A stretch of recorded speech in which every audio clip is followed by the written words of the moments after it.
Welcome back to my Colorado mountain garden. And what you're seeing in front of you, I'm planting some lemongrass seeds.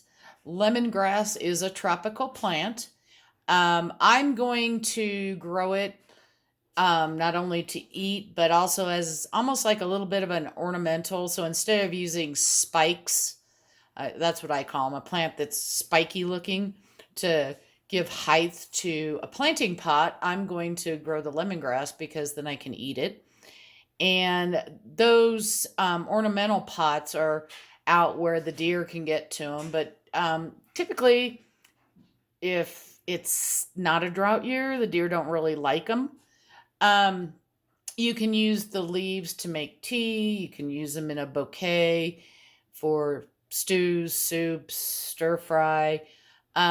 More commonly, people use the what they call the bulb or the more of the stem root part. I don't know how to explain it. It's a white piece, and it is quite expensive at the grocery store. And so that's why I decided to bring this back into my garden. Spices have gone way up. I mean, yesterday I just got a small amount of chives, and it was almost like $3. So I was just pulling my hair out. But the recipe I had called for fresh chives, so you buy it. But the good thing about lemongrass is it can be frozen. The leaves can be dried or frozen, and hopefully everything grows okay. And I can show you that later in the year after it gets taller.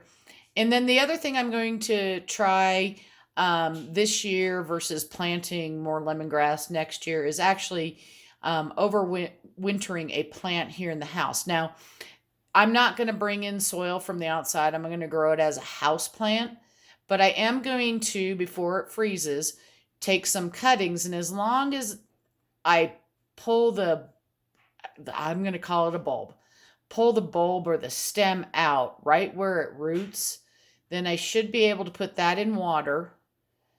Cut the leaves off. I should be able to put that in water, root it, and it'll start growing that way. That way I don't have to worry about, having to make sure that I don't have any bugs or anything like that in the house. Now, lemongrass does prefer to be warm. Well, we're not super warm here, but I've grown it in the past and it doesn't do too bad.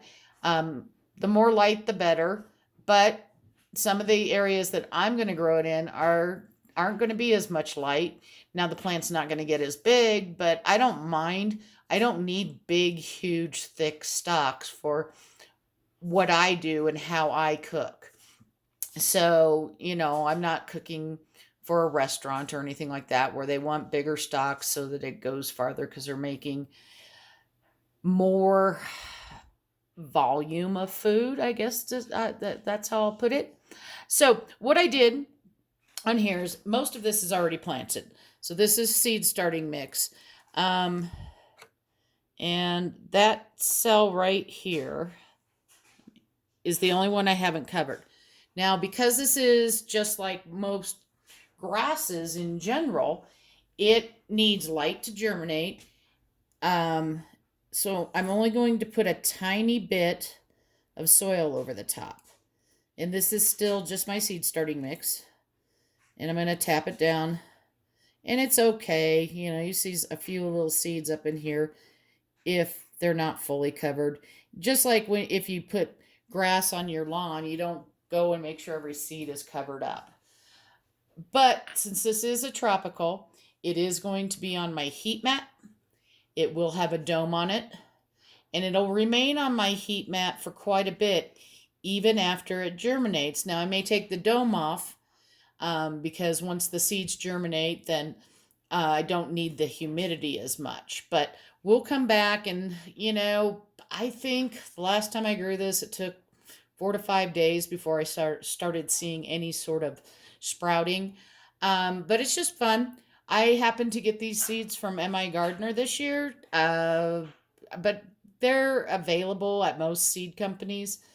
But again, it is a tropical. It's not going to overwinter outside if you live in a, more like zone 8, I think, or above, you're going to be fine leaving this out in a planter, and it'll grow back, it'll reseed. Most of the spreading it does, it kind of multiplies.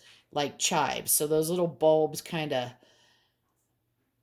multiply, and they're going to get more stems and more stems and more stems. So you don't have to start out with a million stems. And again, you can take the leaves off.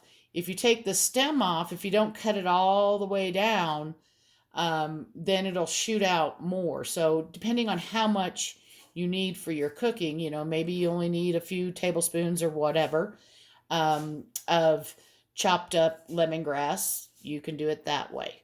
Hope you're having a wonderful day and happy gardening.